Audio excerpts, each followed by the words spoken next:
Sí. Bueno, vamos a continuar.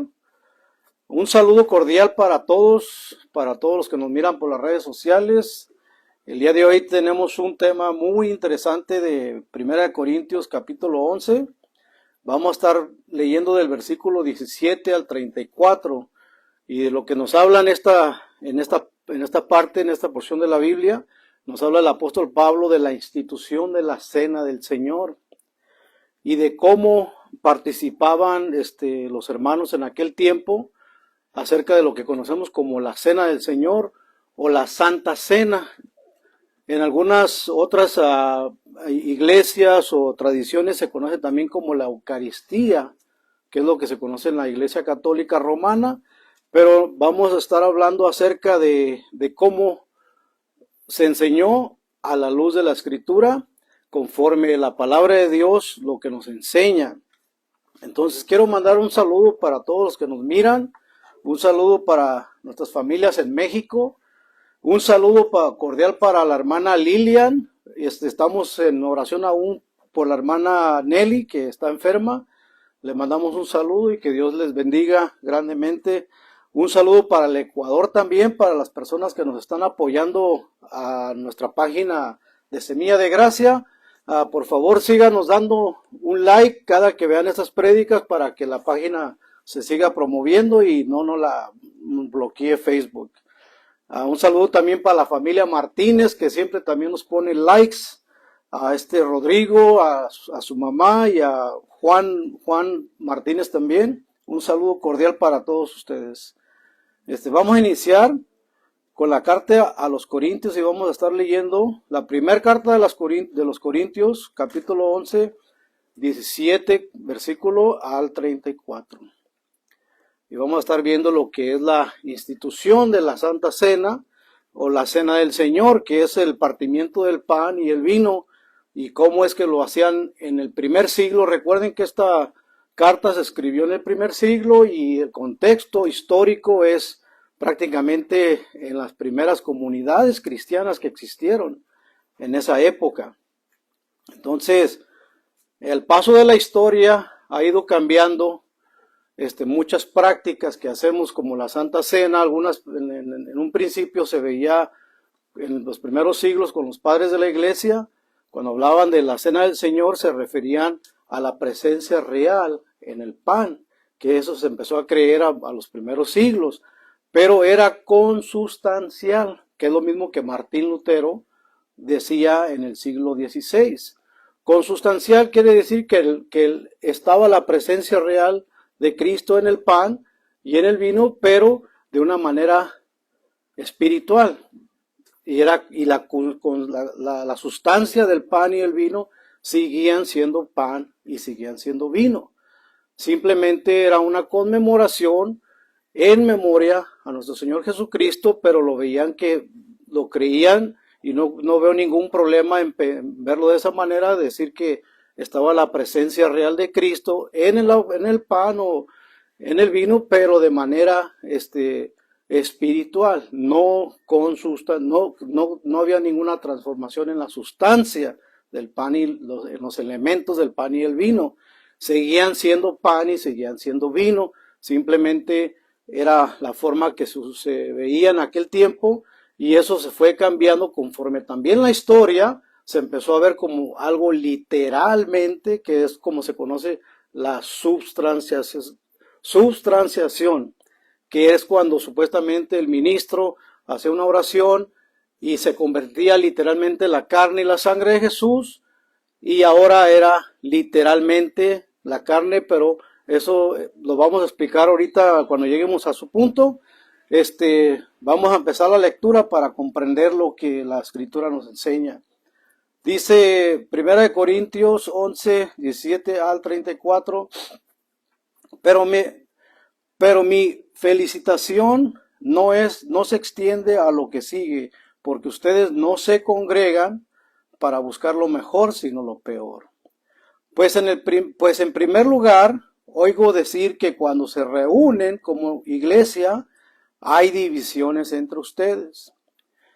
Y en parte lo creo, porque es preciso que haya desensiones entre ustedes para que se vea claramente quiénes de ustedes son los que están aprobados. Y es que cuando ustedes se reúnen, en realidad ya no lo hacen para participar en la cena del Señor, sino que cada uno se adelanta a comer su propia cena, mientras que unos se quedan con hambre, otros se emborrachan. ¿Acaso no tienen casas donde pueden comer y beber? ¿O es que menosprecian a la iglesia de Dios y quieren poner en vergüenza a los que no tienen nada? ¿Qué debo decirles? ¿Que los felicito? No puedo felicitarlos en esto. Yo recibí del Señor lo mismo que les he enseñado a ustedes, que la noche que fue entregado, el Señor Jesús tomó pan y que luego de dar gracias lo partió. Tomen y coman, esto es mi cuerpo, que por ustedes es partido. Hagan esto en mi memoria. Asimismo, después de cenar, tomó la copa y dijo, esta copa es el nuevo pacto en mi sangre. Hagan esto cada vez que la beban, en mi memoria. Por lo tanto, siempre que coman este pan y beban esta copa, proclaman la muerte del Señor hasta que Él venga. Así que cualquiera que coma este pan o beba esta copa del Señor de manera indigna será culpado del cuerpo de la sangre del Señor. Por tanto, cada uno de ustedes debe de examinarse a sí mismo antes de comer el pan y de beber la copa. Porque el que come y bebe de manera indigna y sin discernir el cuerpo del Señor, come y bebe para su propio castigo. Por eso hay entre ustedes muchos enfermos, debilitados, y muchos han muerto. Si nos examináramos a nosotros mismos, no seríamos juzgados. Pero si somos juzgados por el Señor, somos disciplinados por Él, para que no seamos condenados con el mundo. Así que, hermanos míos, cuando se reúnan a comer, espérense unos a otros. Si alguno tiene hambre, que coma en su casa para que sus reuniones no se hagan acreedoras al castigo. Lo demás lo pondré en orden cuando vaya a verlo. Si se dan cuenta, el apóstol Pablo está escribiendo una carta de disciplina a los corintios, a los que estaban en Corinto. ¿Por qué? Porque había división entre ellos al momento de celebrar la cena del Señor. Había diferencias entre ellos, algunos estaban hasta cometiendo adulterio y estaban pasando a tomar la cena del Señor de manera indigna. Y es por eso que Pablo del versículo 17 al versículo 22 está hablando de cómo participaban en aquel tiempo. Ahora, en aquel tiempo la cena del Señor era llamada una fiesta ágape, que era donde se reunían, comían juntos todos, traían sus comidas y cada uno cenaba de lo que todos traían, pero lo estaban haciendo de una manera desordenada. Había gente rica o había gente pobre también, que algunos traían, yo creo, ahí un poco de comida que no les ajustaba para su presupuesto para traer comida, y habían unos que eran ricos o que estaban de manera económica bien acomodados, traían banquetes y comían delante del pobre, pero no le convidaban al pobre. O sea, hacían diferencias ahora había también judíos y también había no judíos, y los judíos se apartaban de los no judíos, y eran prácticamente divisiones por todos lados. Entonces Pablo dice, y por eso es que corrige en estos versículos a los que estaban en Corinto, que esa no era la cena ágape, esa no era la fiesta ágape, que era como se llamaba en aquel tiempo cuando se reunían y partían el pan y el vino, que era cuando conmemoraban a nuestro Señor Jesucristo. Ahora, en el tiempo de antes, no era como lo hacíamos ahora lo hacemos una vez al mes, en algunas iglesias lo hacen todos los días, ¿sí? Pero en el tiempo histórico de Corinto, era una celebración de todo el tiempo, donde se reunían y partían el pan para conmemorar a Cristo y escuchaban la palabra de Dios. Entonces, hacían su comida. Por eso es que nosotros cuando tenemos Santa Cena, o cuando tenemos la noche, el día que partimos el pan y el vino, o compartimos, siempre tratamos de hacer una convivencia.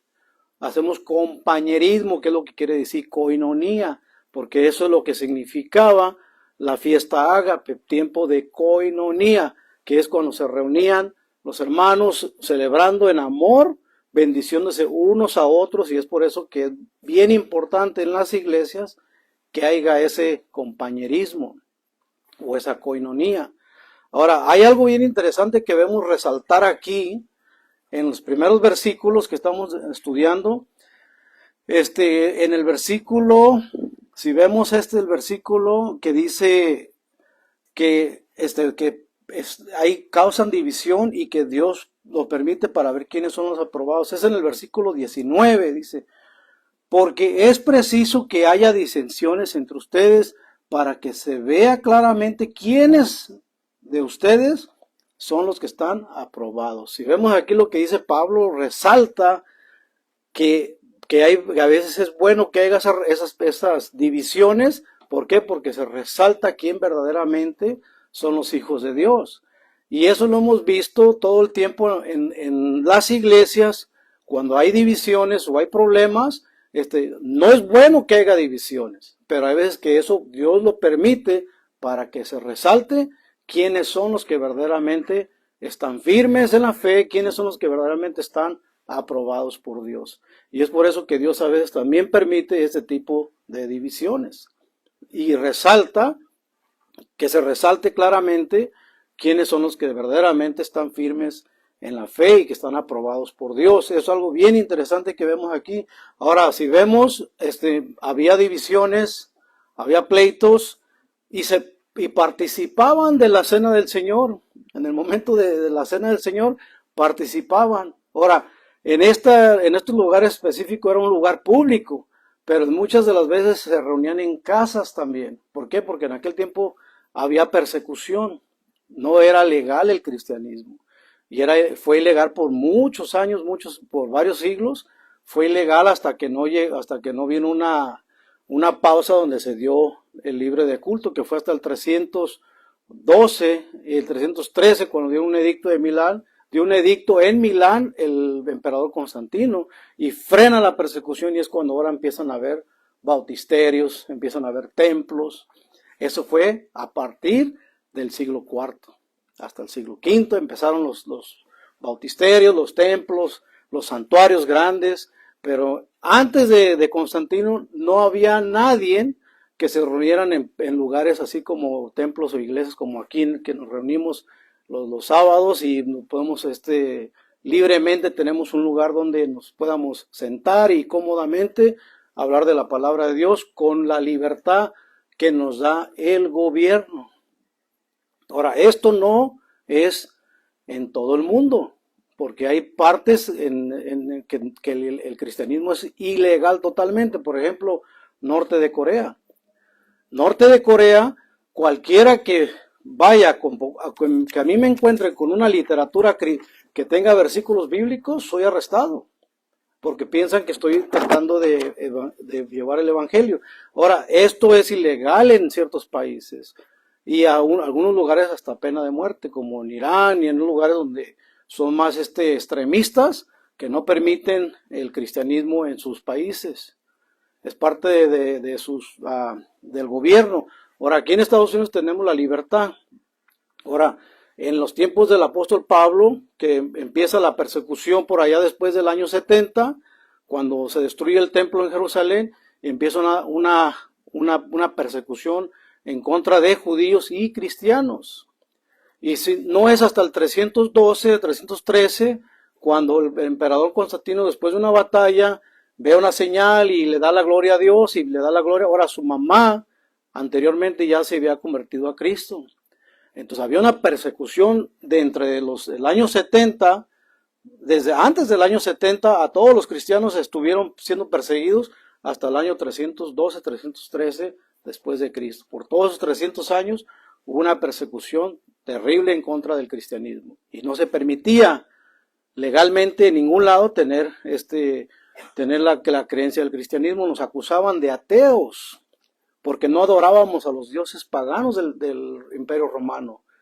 Porque como no adorábamos a los dioses paganos, nos acusaban de ateísmo.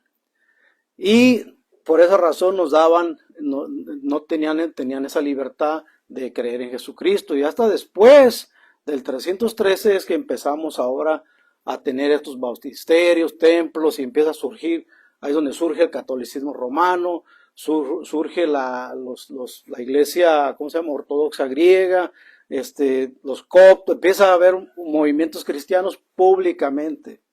Entonces, en los primeros siglos solamente se adoraba en lugares no muy públicos, sino que se reunían en casas, se reunían en lugares donde estaban ocultos, y ahí es donde hacían sus servicios de alabanza y proclamaban la palabra, partían el pan y el vino como lo están haciendo aquí en Corinto. Ahora, vemos que de estos versículos, lo que es del 17 al 23, Pablo está exhortando a la iglesia de Corinto. ¿Por qué? Porque se estaban participando de la mesa del Señor cuando ellos estaban emborrachándose, estaban haciendo separación entre los hermanos, se menospreciaban los pobres, los ricos con los pobres, y eso es algo que Pablo dice: en esto yo a ustedes no los puedo alabar. En unas versiones dice no los alabo, pero aquí en esta versión que yo traje dice: ¿acaso no tienen casas donde pueden comer y beber? ¿O es que menosprecian a la iglesia de Dios y quieren poner en vergüenza a los que no tienen nada? ¿Qué debo decirles? ¿Que los felicito? No puedo felicitarlos por esto. Estamos hablando del versículo 22.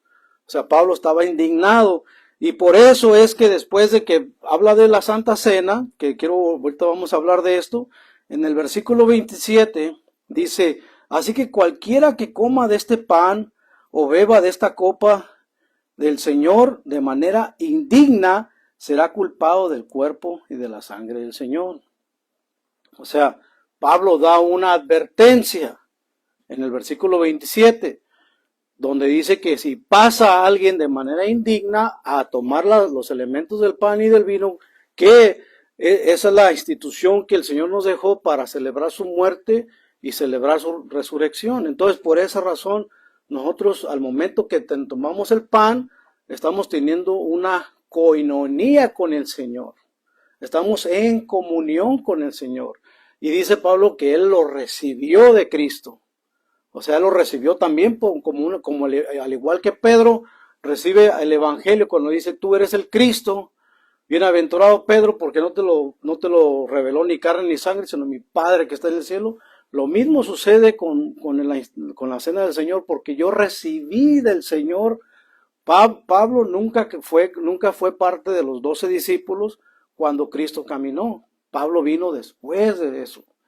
Entonces Pablo dice que él lo recibió en el versículo 23.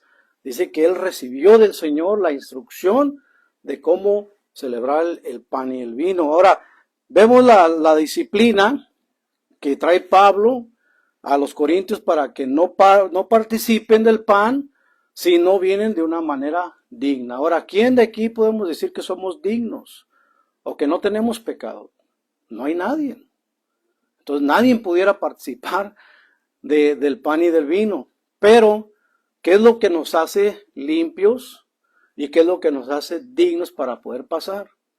Es el derramamiento de sangre de Cristo, entendiendo lo que Jesús hizo en la cruz del Calvario, entendiendo que nuestros pecados son perdonados en Cristo, y de esa manera podemos pasar limpiamente. ¿Por qué? Porque es Cristo el que nos lava del pecado.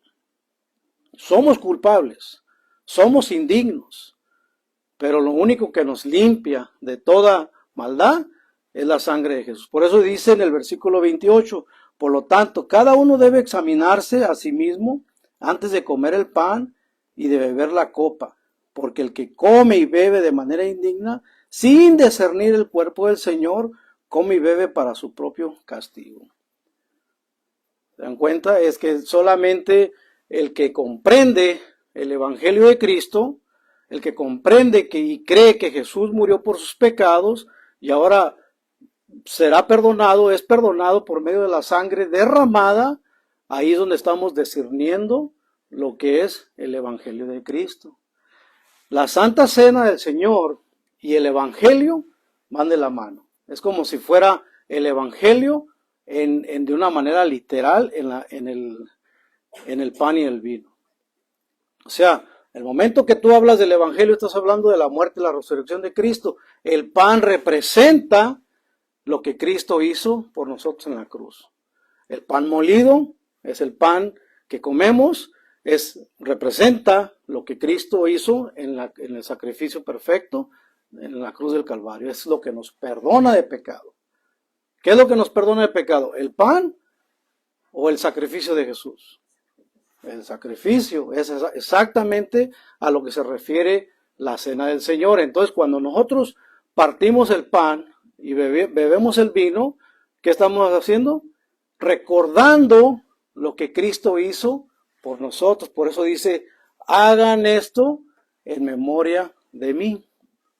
Y es algo bien interesante cómo lo debemos de ver. Si es un memoral o un conmemoral, no puede ser literalmente el cuerpo de Cristo. Porque si te está diciendo el Señor que hagas esto en recuerdo de mí, entonces si fuera el cuerpo presente de Cristo allí, no sería ya un conmemoral. Entonces contradijera claramente. Y es por eso que Cristo dice, hagan esto en memoria de mí. Cada vez que coman de este pan y de este vino, no dice cada vez que me coman a mí o coman mi cuerpo, dice cada vez que coman de este pan. Jesús lo llama pan y lo llama la copa. Entonces está hablando claramente de que el pan sigue siendo pan, pero lo hacemos en memoria del sacrificio de Jesús. Ahora, que vamos a ver este pasaje del versículo 23, ya vimos que para pasar a tomar la cena del Señor, no se puede pasar cuando la persona no comprende el Evangelio, cuando la persona está en pecado también, si estás cometiendo adulterio, si estás en fornicación, si estás en cualquier pecado, es un momento de reflexión y de arrepentimiento para poder pasar a tomar la cena del Señor. Mientras tú no estés arrepentido de tus pecados, aunque comprendas el Evangelio, pero sigues viviendo una vida en pecado, no puedes pasar de la cena del Señor. Porque esto es algo que por eso dice, examínese uno antes de pasar. Entonces no podemos estar participando del Señor y estar participando de la cena y estar participando con los demonios. Dice en el capítulo 10, en el estudio anteriores que hemos tenido, dice que no podemos participar de la cena del Señor y de la mesa de los demonios. Entonces, es algo de reflexión. Somos todos pecadores, sí, en cuestión de que tenemos una condición caída y tendemos a caer, pero necesitamos que estar en comunión, en momento de reflexión, arrepentimiento, de entrega, reconociendo lo que Cristo hizo por nosotros en la cruz. Entonces es así que nosotros podemos pasar libremente a tomar la cena del Señor. Entonces yo quiero compartirles, vamos a ver un versículo, vamos a leer del versículo 23 de nuestro estudio. Dice, yo recibí del Señor lo mismo que les he enseñado a ustedes, que la noche que fue entregado, el Señor Jesús tomó pan, tomó pan, y que luego de dar gracias, lo partió y dijo, toman y coman, este es mi cuerpo, que por ustedes es partido, hagan esto en mi memoria. Dice, asimismo después de cenar, tomó la copa y dijo, esta es mi copa, esta copa es el nuevo pacto en mi sangre. Hagan esto cada vez que la beban en mi memoria. Si se dan cuenta, él tomó el pan y la copa y dijo el Señor, esto es el nuevo pacto en mi sangre. ¿De qué sangre está hablando Jesús?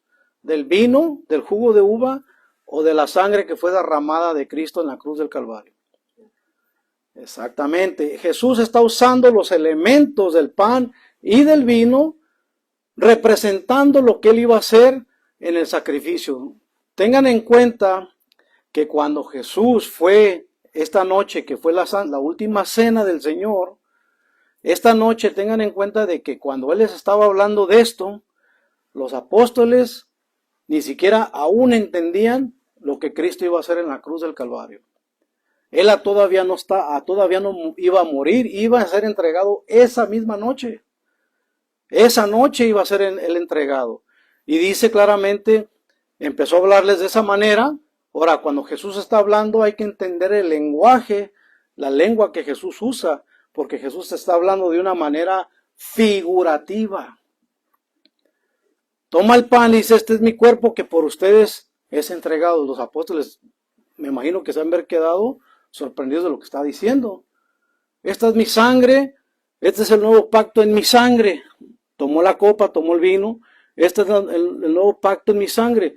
Los apóstoles ni siquiera sabían que iba a ser sacrificado, pero Jesús ya lo sabía. A Jesús ya se le había revelado días anteriores. Ahora, cuando ellos estaban tomando el pan y el vino, ¿qué era lo que estaban celebrando? Era la Pascua judía. Jesús era judío. Y por eso es que Jesús, cuando estaba celebrando el pan y el vino, estaba celebrando lo que se conoce como los panes sin levadura. Esta tradición aún los judíos la siguen haciendo. Y esto es lo que se conoce como el Pesaj o la Pascua. ¿Qué significa la Pascua? Es el Passover, cuando el ángel de la muerte pasó desapercibido, cuando sacrificaron un cordero y mancharon las puertas de las tiendas donde estaban los judíos, y el ángel de la muerte miró la sangre y pasaba desapercibido. ¿Qué era la sangre que estaba manchada en los tintes? Era la sangre del cordero que habían sacrificado. ¿Qué representaba esa sangre? La sangre de Cristo. Entonces a ellos se les da esta ordenanza de que fueran y cada año celebrar en cada cierto tiempo, sacrificaran un cordero, y en representación al cordero que fue sacrificado y para manchar los tintes de las puertas de la sangre, se les da esa ordenanza y que cada fecha tenían que comer pan sin levadura por 7 días en recuerdo al Passover de los judíos, de la tradición judía. Entonces Jesucristo lo que estaba haciendo aquí en la última cena era celebrando la Pascua judía. Y esto lo podemos ver en Mateo 26, versículo 17 al 20. Mateo 26 del versículo 17 al 20. Dice, vayan ahí si quieren para que vean que cómo es verdad que la Santa Cena, que estaba esa noche que fue entregado, estaba celebrando la Pascua judía. Mateo 26, 17 al 20.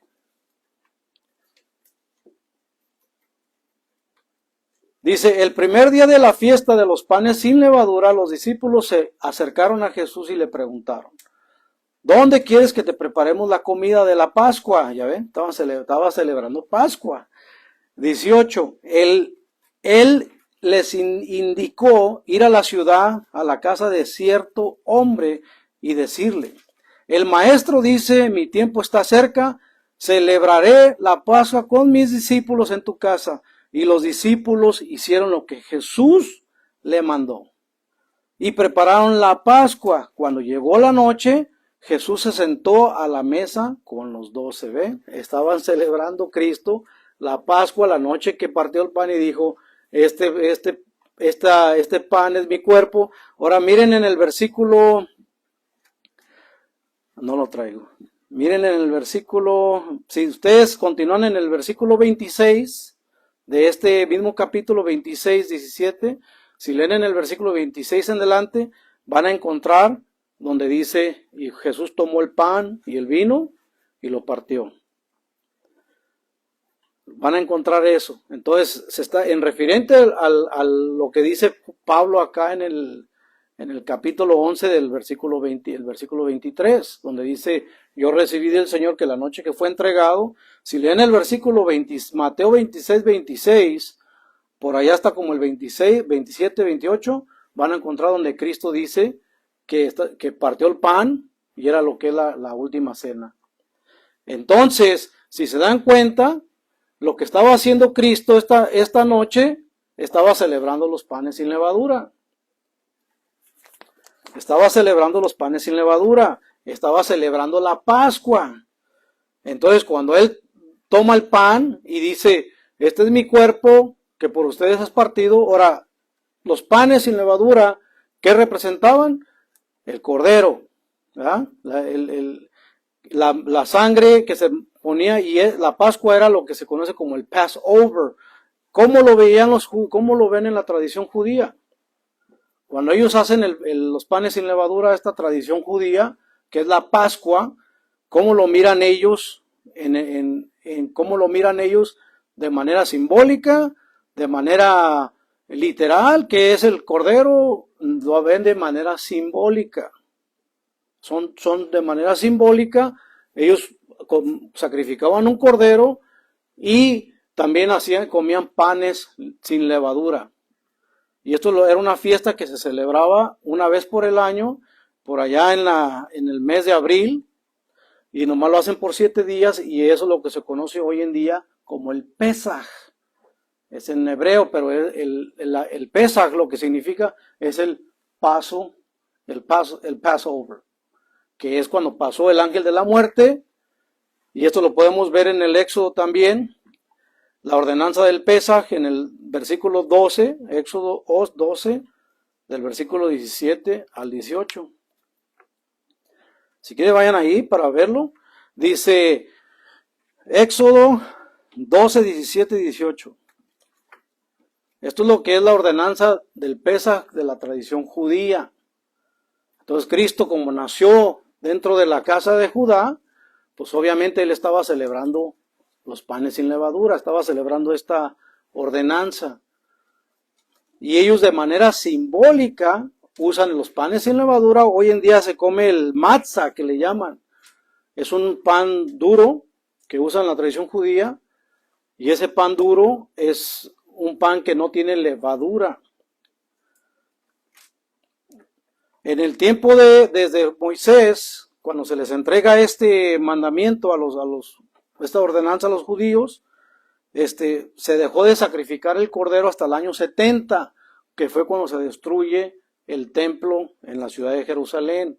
Es cuando fue el emperador Tito y destruye el templo el segundo templo, que fue también una profecía que Jesucristo dio al pueblo judío que iba a ocurrir, que no iba a quedar piedra sobre piedra.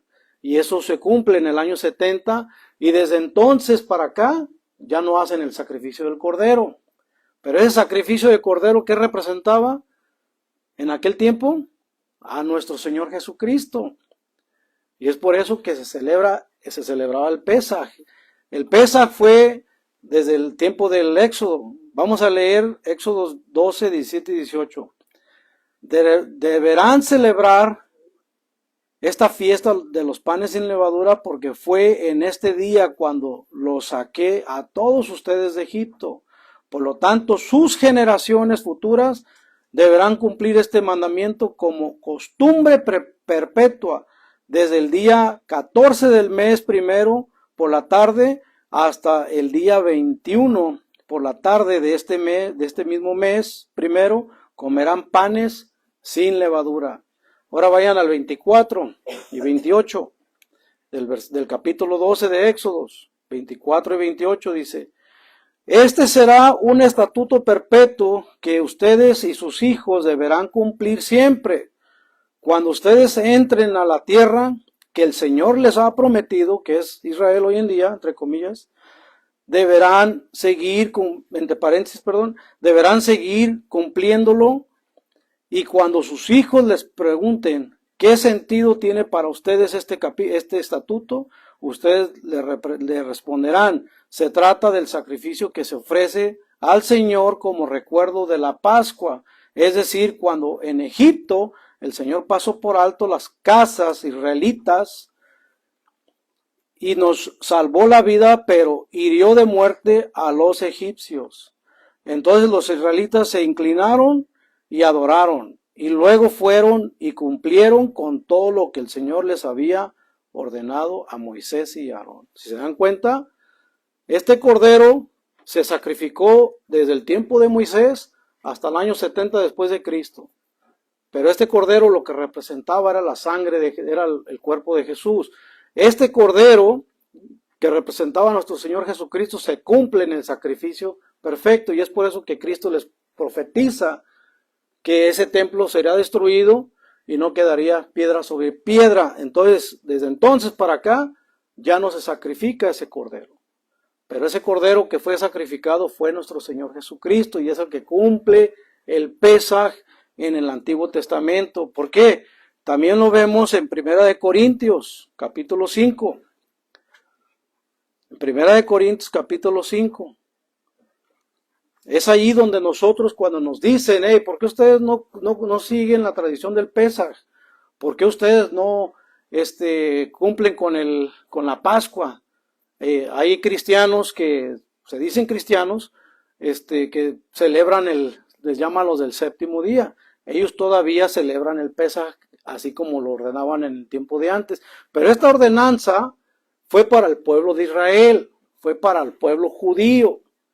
Pero esa ordenanza se cumple en Cristo Jesús. Y por eso cada vez que nosotros tomamos el pan y el vino, ¿qué estamos haciendo? Celebrando el Pesaj.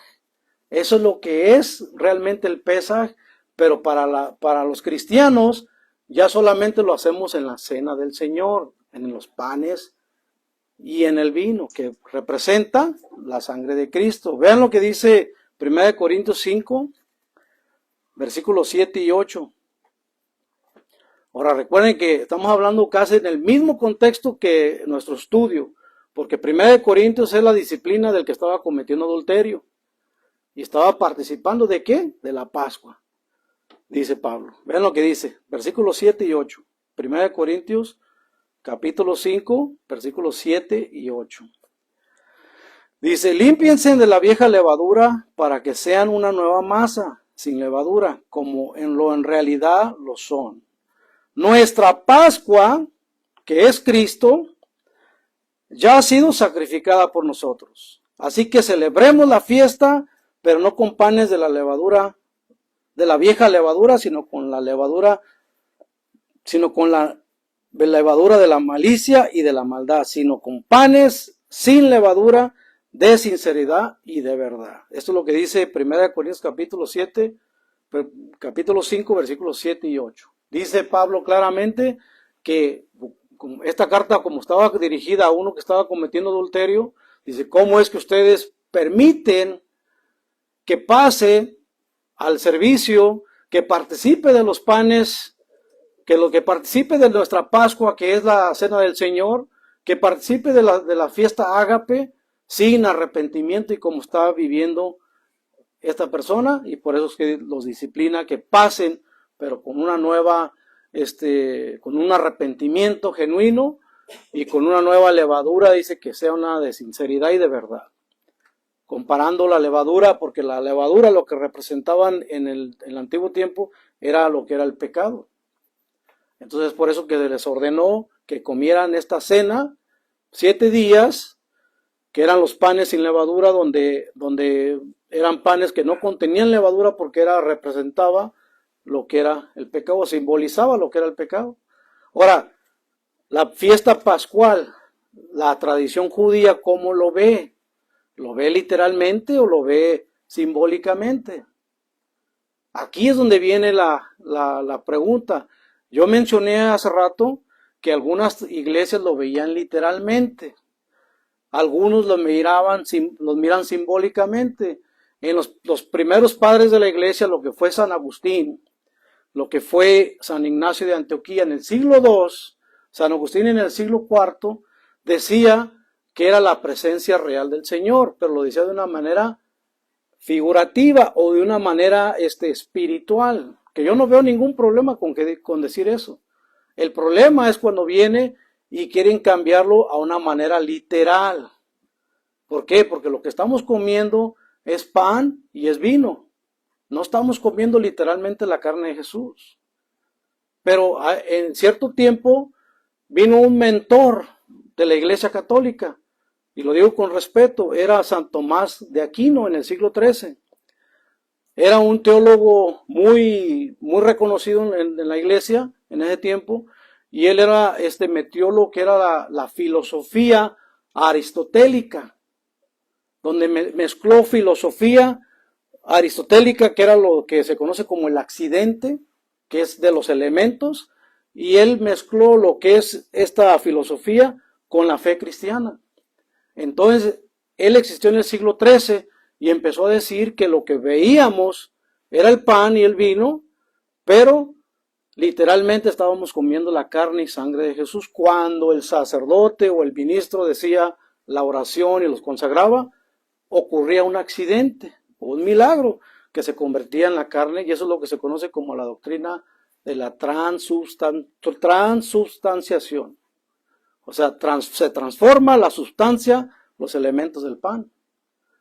Ahora, Martín Lutero, porque Tomás de Aquino existió en el año, por acá en el siglo XIII, viene Martín Lutero en el siglo XVI, que es cuando pone sus protestas.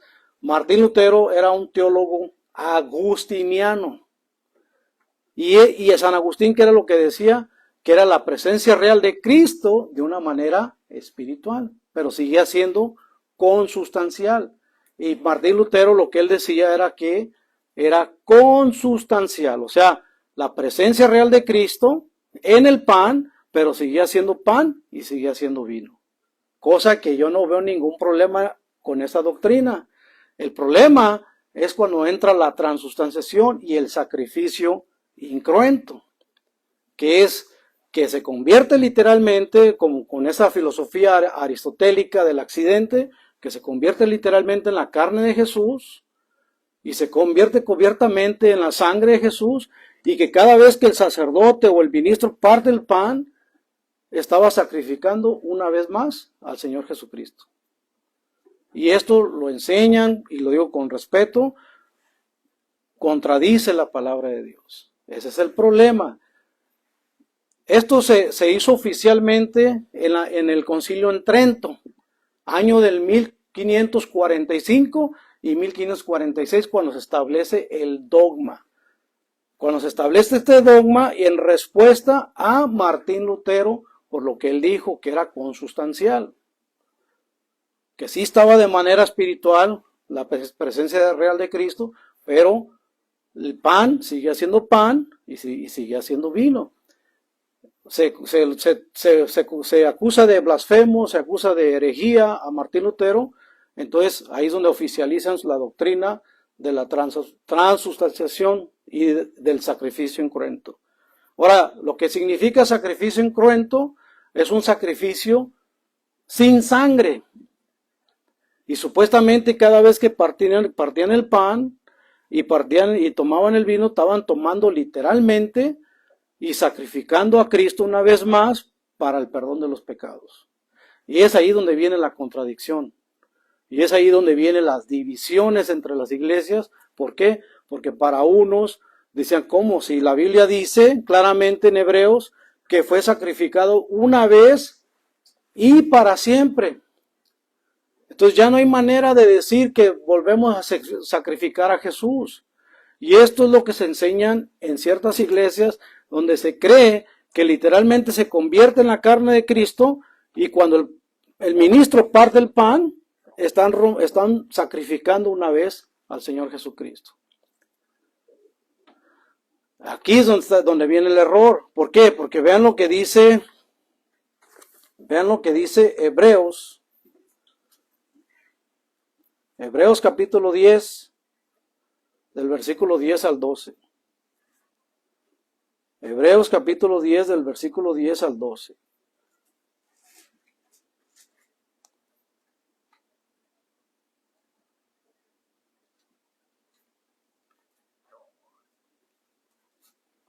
Dice Hebreos capítulo 10, del 10 al 12, dice, por esa voluntad somos santificados mediante la ofrenda del cuerpo de Jesucristo.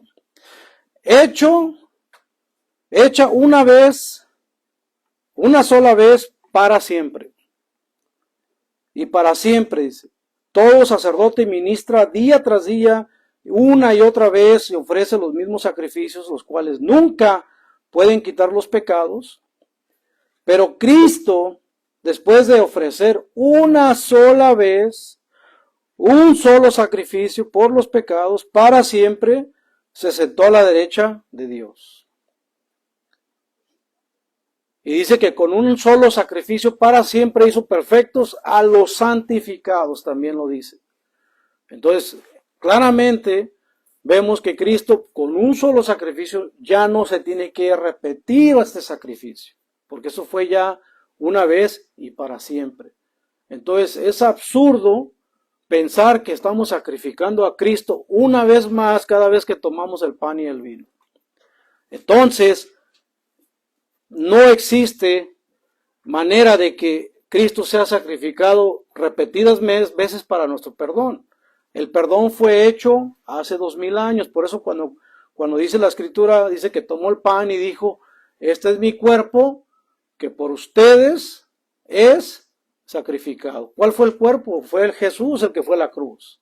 Dice que la noche que fue entregado, dice, tomó el pan, lo partió y este es mi cuerpo que por ustedes es partido. Hay que entender el lenguaje de Cristo. Cristo dijo también, yo soy la vid verdadera y ustedes son los pámpanos. ¿Está hablando de manera literal o está hablando de manera figurativa? Figurativa. Porque la vid y los pámpanos se refiere a una planta. Jesús dijo, yo soy la puerta y el que por mí entrare encontrará pastos. ¿Jesús literalmente es una puerta? No, se está refiriendo al que entra por mí, hallará la vida eterna, que es lo mismo que habla Juan 6. Y los que dicen que es literalmente la carne y sangre de Cristo, siempre te van a querer citar Juan 6, donde dice el que no come y bebe mi sangre, no tiene parte conmigo. Pero si vemos más adelantito, vas a encontrar que dice que el que cree en mí, tendrá vida eterna, porque le preguntaron, ¿cómo que te vamos a comer? ¿Cómo que vamos a comer tu cuerpo? Porque le preguntan, hacen esa pregunta, ¿cómo es que vamos a comer tu cuerpo y vamos a ver tu sangre? Y dice Jesús claramente, el que cree en mí, Jesús está hablando de manera figurativa. Jesús habla a veces en manera metafórica, a veces habla de manera figurativa, a veces habla alegorías, da ilustraciones, parábolas. Entonces hay que entender el lenguaje del Señor, porque no en todo momento está hablando literalmente. Cuando nosotros comemos el pan y el vino de nuestro Señor Jesús, estamos recordando, estamos conmemorando al Señor Jesucristo. No lo estamos comiendo literalmente. Tú puedes creer que la presencia real de Cristo está en esos elementos del pan, no hay ningún problema, como lo creía Martín Lutero.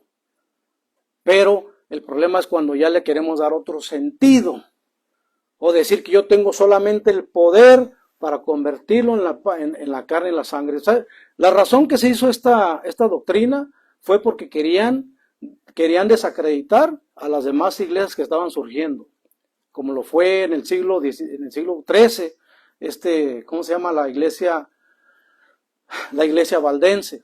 Fueron perseguidos también, como lo fueron los cátaros y otras doctrinas, otras iglesias que no se querían someter al Papa.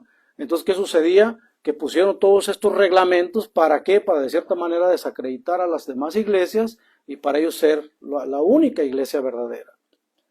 Entonces, por esa razón hicieron todo este tipo de cosas. Entonces, ahora, pero bíblicamente podemos verlo claramente que lo que representaba ese pan y ese vino era el sacrificio del Señor Jesucristo. Vayan a Hebreos 9:22. Yo les hablé del sacrificio incruento, que es cuando se sacrifica a Cristo en el pan, pero sin sangre. Vean lo que dice Hebreos capítulo 9, versículo 22. Según la ley, casi todo es purificado con sangre. Pues sin el derramamiento de sangre no hay perdón de pecados. ¿Cómo es que vamos a hacer un sacrificio sin sangre? Que eso es lo que significa el sacrificio incruento. Ven, toda esta filosofía que se metió dentro de estas creencias, de estos dogmas que ocurrieron a partir del 1545 y 1563, concilios en Trento, todos estos dogmas es pura filosofía aristotélica que se mezcló con la fe cristiana. Entonces, sin sangre, no hay perdón de pecados. Y esa sangre fue la del Señor Jesucristo. Esa sangre derramada fue la del Señor Jesucristo, la que sí nos perdona y nos lava con un solo sacrificio y para siempre. Y nos santifica de toda maldad, nos santifica de todo pecado. Y es por eso que ahora podemos gozarnos de la libertad que tenemos en Cristo y de la salvación de que Cristo nos provee para vida eterna. Entonces, el sacrificio de Cristo tenía que ser derramada su sangre, literalmente, su cuerpo molido en la cruz por nuestros pecados. Cuando nosotros comemos el pan, estamos recordando, conmemorando lo que Cristo hizo en la cruz. Y eso es lo que significa la Santa Cena, que es lo mismo que representaba la Pascua, que ahora nuestra Pascua es Cristo, y eso es lo que celebrábamos, lo que celebraban la Pascua se convirtió en la Santa Cena, y es por eso que nosotros ahora ya solamente recordamos a Cristo, celebramos la Pascua, que es Cristo, como dice Pablo, y ya no tenemos que seguir este tipo de tradiciones que se les dio al pueblo judío. Se malinterpreta por muchas iglesias donde creen que todavía tienen que estar haciendo la Pascua. Hay hermanos que todavía guardan el Shabbat.